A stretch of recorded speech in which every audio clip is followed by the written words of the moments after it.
Oh hey, it's Wes. And today we continue our never-ending mission to find another option for the ubiquitous, always seen, always used, pretty reliable Rode Wireless Go. Today we're giving it a whirl with the Comica BoomX-U. So, is this exactly the same thing? Well, for once, it appears that we have a competitor who has a similar design idea, but has rethought the form factor, rethought things a little bit. So this is not a 2.4 gigahertz transmitter, like the Rode, but instead this is a UHF transmitter, which in theory should give us better penetration, better distance. On paper, it is supposed to give us better distance, as you can see from these numbers. We actually have an antenna that pops out of these things. And similarly on the receiver, there is also an antenna. So that should give us better reception. Not that I've had any reception problems with the Rode Wireless Go to begin with. But the Rode's been out for a while now, and it's not perfect, let me tell you. It takes forever to charge, doesn't have a headphone jack on the receiver itself. The transmitter tells you almost nothing. It's hard to tell what point you are at on the charge cycle, and there are very few options, and if you lose one of the two segments, there's no way to pair it to a new one. And there are very few options altogether on it. So what do we get with the BoomX-U? Well, we get a lot more options. We get a more full-featured menu. We can pair it, we can do a scan of the channels. So before I started this video, I scanned the channels outside here. Now, just a heads up, there is very little wireless interference where I live. I can only see two wireless networks, both of them being mine. And I don't have any high power lines very close to me, although there is a low power line right over here. So there shouldn't be a lot of interference.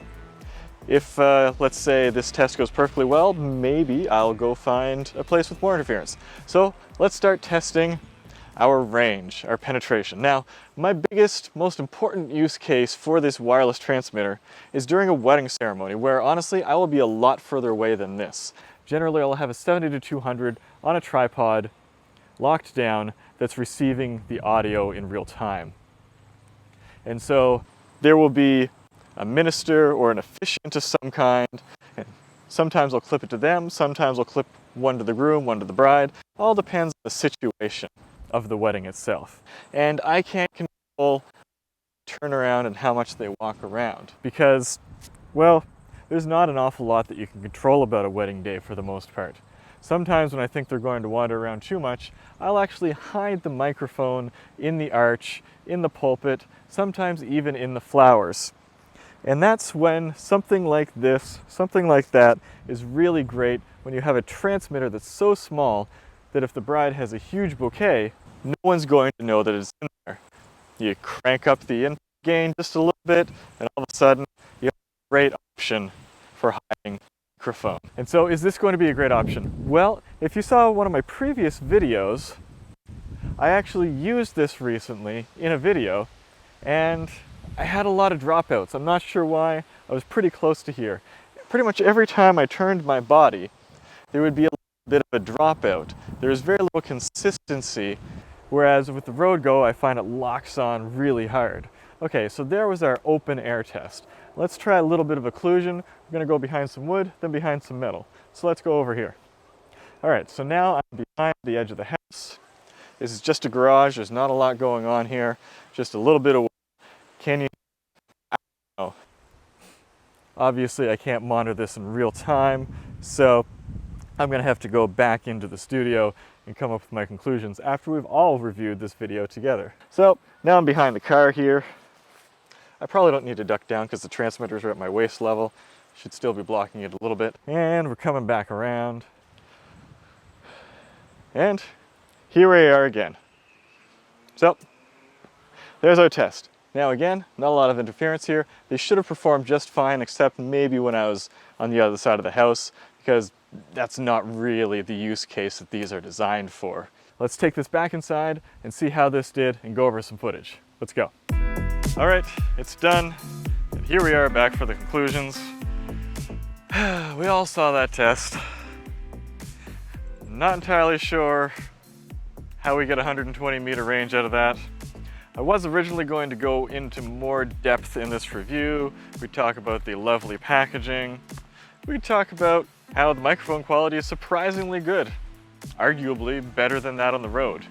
Now, some people say that the road sounds a bit muffly, but for me, what it is it provides you with the latitude to edit it. It's a very flat, very clean frequency response.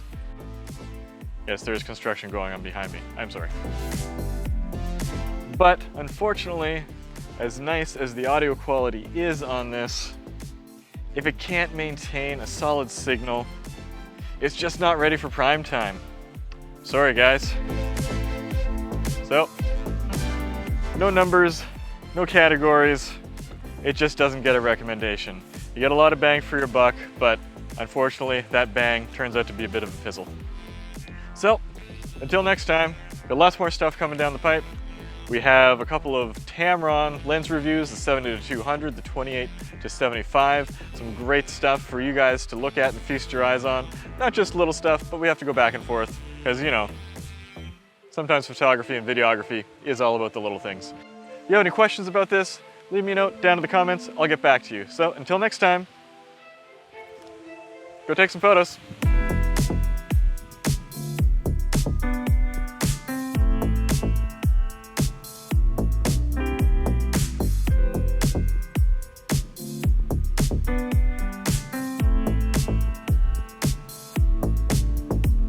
Is that a good thumbnail?